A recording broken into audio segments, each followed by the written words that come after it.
ये कहानी गांव का ससुर व शहर की बहू पर आधारित हिंदी कहानियां लिखी गई है। यह कहानी बिल्कुल सत्य है।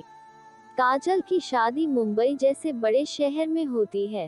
काजल अपने ससुराल में अपने कुछ अरमान लेकर आती है, पर उसकी ससुराल में आते ही उसकी सारी अरमान टूट जाती है, क्योंकि शहर में रहने के बाद भी काजल के ससुराल वाले देसी थे, खास करके उसके ससुर राम।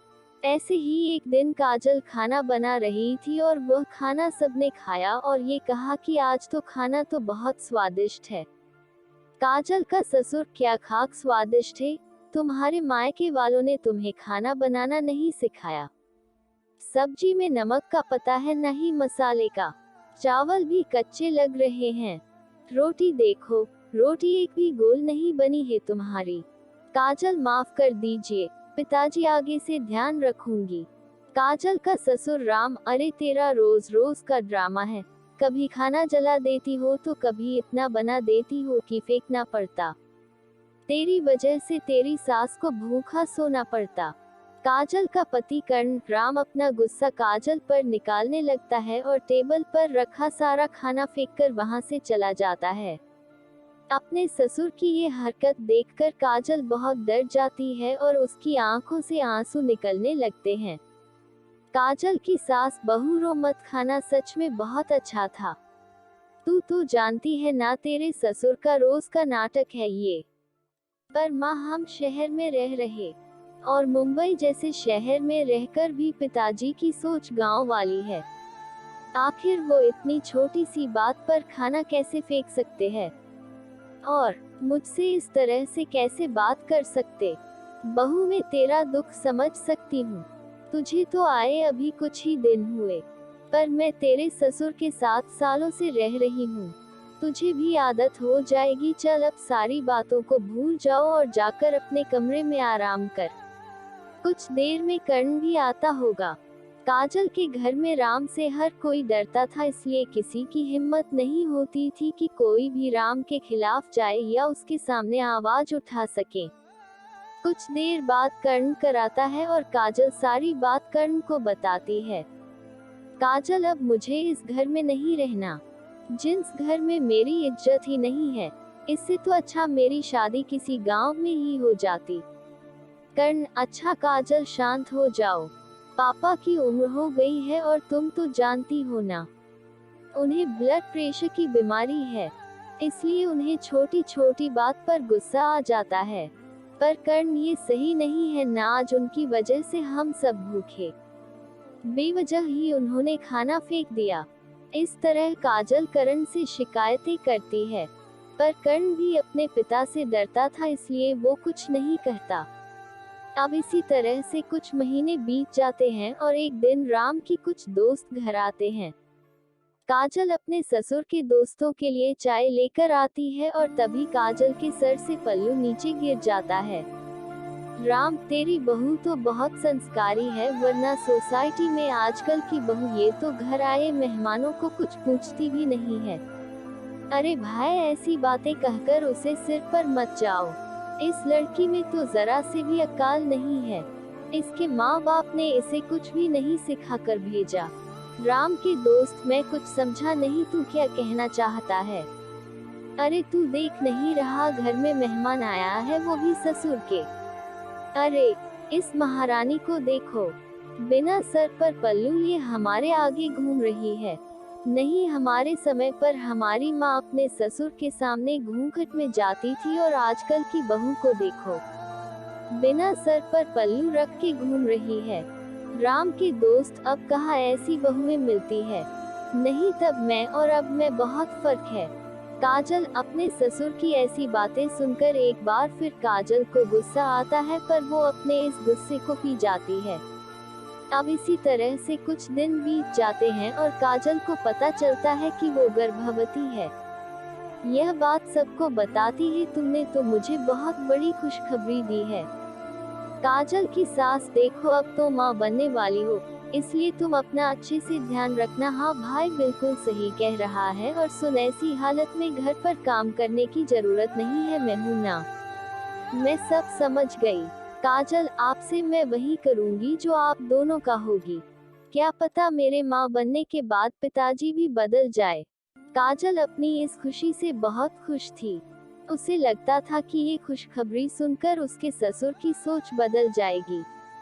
खुशखबरी सुनने के बाद राम को भी खुशी होगी। काजल की ससुर क्या माँ बनने वाली है। बहुत जल्द इस घर में मेरा पोता आने वाला है। ये तो सच में बहुत खुशी की बात है। बहू, मुझे पोता ही चाहिए। समझ गई ना? जी पिताजी। इस तरह से राम काजल से पोता लेने की ख्वाहिश रखता है, क्योंकि काजल अपने ससुर के डांट नहीं खाना चाहती थी, इसलिए वो भी हाँ कर देती। अब इसी तरह से कुछ महीने बीत जाते हैं। अब घर में कोई भी आता तो राम उन्हें बस एक ही बात कहता, कुछ ही महीनों में इस दुनिया में मेरा पोता जाएगा, फिर पूरी सोसाइटी को पार्टी दूंगा मैं। राम भाई, हमें तो पूरा विश्वास है कि तेरी बहू को लड़का ही होगा और बहुत जल्द में पार्टी भी मिलेगी। इस तरह से राम हर किसी को यही कहता है। देखते ही देखते कुछ महीने और बीत जाते हैं और काजल एक बहुत ही प्यारी से बेटी को जन्म देती है। राम पर जैसे ही राम को पता चलता है कि उसकी बहू ने पोती को जन्म दिया है, तो वो अपनी बहू से नाराज हो जाता है। मेरी तो किस्मत ही फूट गई इस लड़की को अपनी बहू बनाकर। इस लड़की से मैंने सिर्फ एक पोता मांगा था, वो भी इससे नहीं दिया, उल्टा और खर्च को घर में ले आए। कर्ण, माँ बाप, आप ऐसा क्यों बोल रहे हो? मैं खुश हूँ मेरी बेटी हुई है। आप भी तो खुश हुए थे ना जब मेरी बहन हुई थी। देसी ससुर और बहू की कहानी। राम, खबरदार, फिर तूने मेरी बेटी की तुलना अपनी बीवी से की। इतना बोलकर राम गुस्से में वहां से चला जाता है।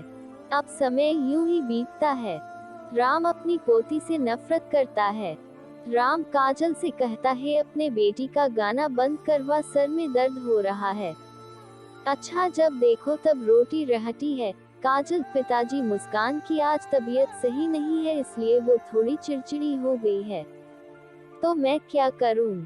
राम, मेरी बला से ये मर जाए तो मेरे लिए ज्यादा अच्छा होगा। इतना बोलकर राम वहां से चला जाता है। पर अपने ससुर की ऐसी बातें सुनकर काजल को बहुत बुरा लगता है। अब ऐसे ही कुछ दिन बीत जाते हैं, क्योंकि काजल हर समय पानी में रहकर काम करती थी, इसलिए मुस्कान को न्यूमोनिया हो जाता है और डॉक्टर के कहने पर मुस्कान पानी वाले काम करने छोड़ देती है। राम, जिस वजह से सारा काम पार्वती को करना पड़ता है। और जब ये सब कुछ राम देखता है तो एक बार फिर से राम काजल पर गुस्सा होता है। तू इस घर की रानी नहीं है जो आराम से बैठी है। यहाँ तू आराम से बैठी है और तेरी सास काम कर रही है। अगर तूने बेटा जन्मा होता तो शायद तू आराम से बैठ पाती। काजल, पिताजी, मुझे डॉक्टर ने पानी में ज्यादा रहने से मना किया, बस इसी वजह से मैं घर के काम नहीं कर रही हूँ, क्योंकि मुस्कान की तबीयत खराब है। राम, ये सब बस बहाने तेरे काम ना करने के। और पार्वती, तुझे कोई जरूरत नहीं है बहू के रहते घर में काम करने की। बहू किस लिए है, वही करेगी सारे काम। इस तरह से राम पार्वती को काम करने से मना कर देता है, जिसके बाद सारे काम काजल अकेली करती है। ऐसे ही कुछ दिन बीत जाते हैं। काजल की नंद पायल आती है। राम, राजकुमारी आ गई इतने दिनों बाद। बहू, मेरे बेटी के लिए नाश्ता लेकर आओ। पायल, पापा, मैं तो यहाँ अपनी प्यारी भतीजी से मिलने आई हूँ। कहाँ है मेरी भतीजी? उसकी तबीयत खराब है, बड़ी मुश्किल से सुलाया। क्या मुस्कान की तबीयत खराब है? क्या हुआ भाभी उससे? जो पायल बेटा, तू आते ही क्या बेफजूल बातें करने लगी। राम, अरे कुछ नहीं हुआ है, ये सब इसके काम ना करने के बहाने हैं। बस कहती है पानी में रहकर काम करेगी तो इसकी बेटी है, बीमार रहेंगी।